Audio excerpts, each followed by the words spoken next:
ஓம் சக்தி. எனக்கு ஊதுபத்தி வியாபாரம். நானும் பங்காரு அம்மாவின் அருமையை புரிந்து கொள்ளாமல் கேலியும் கிண்டலும் செய்தவன்தான்.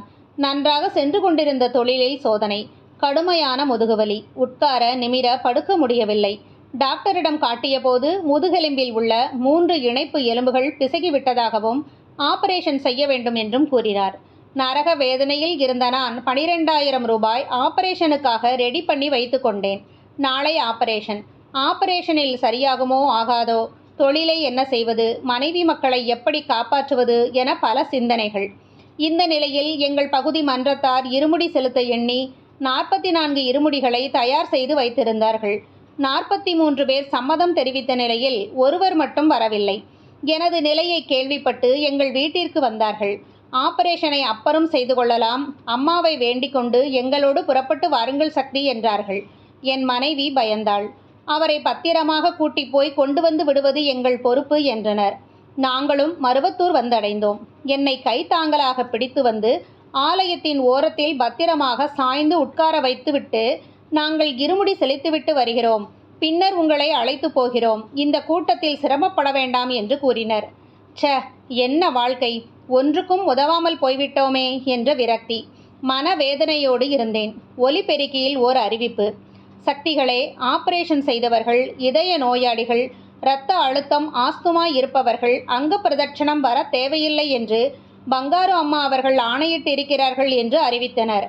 நரக வேதனையில் இருந்த நான், எனக்கு செத்துப்போவதே மேல் என தோன்றியது. அங்க பிரதட்சணம் வந்து செத்து போய்விடலாம் என்று தீர்மானித்து அங்கிருந்த சக்திகளை அழைத்து, எனக்கு முதுகுவலி, கொஞ்சம் கைத்தாங்கலாக பிடித்து கொண்டு கருவறை முன்பு படுக்க வைத்தால் போதும், சமாளித்துக் கொள்வேன் என்றேன். 2 சக்தி தொண்டர்கள் அவ்வாறே செய்தனர். ஓம் சக்தி என்று கதறியபடி ஒரு கழித்து சாய்ந்தேன். அவ்வளவுதான். ஏதோ ஒரு சக்தி என்னையும் அறியாமல் உருட்டி கொண்டு சென்றது. 1 முறையல்ல, 3 முறை. பின் எப்படி சுற்றினேன், எப்படி எழுந்தேன் என்று எனக்கே தெரியவில்லை. முதுகுவலி போயிற்று. நிமிர்ந்து பார்த்தேன், குனிந்து பார்த்தேன், இப்படியும் அப்படியும் உடம்பை அசைத்து பார்த்தேன். செய்ய முடிந்தது, வலி இல்லை. அதற்குள் மன்றத்தினர் வந்து என்னிடம் கோபம் கொண்டனர். மைக்கில் கூறியதை கேட்கவில்லையா, ஏன் அங்க பிரதட்சணம் செய்தீர்கள் என்றனர். எதையும் விளக்க மனமின்றி, எப்படியோ அங்க பிரதட்சணம் செய்து முடித்துவிட்டேன், முதுகுவலியும் போய்விட்டது என்றேன். சொல்ல முடியாத சந்தோஷத்தில் மிதந்து கொண்டிருந்தேன். ஆபரேஷனுக்கு வைத்திருந்த பணம் கையில் இருந்தது. குரு தரிசனம் பெற சென்றபோது 12,000 ரூபாயை காணிக்கையாக பங்காரு அம்மாவிடம் கொடுத்தேன்.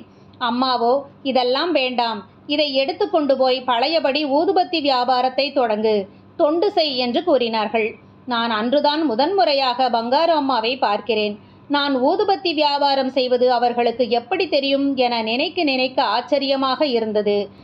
அம்மாவின் வாக்குப்படி தொண்டுகள் செய்து வருகிறேன், நலமாக இருக்கிறேன். ஓம் சக்தி.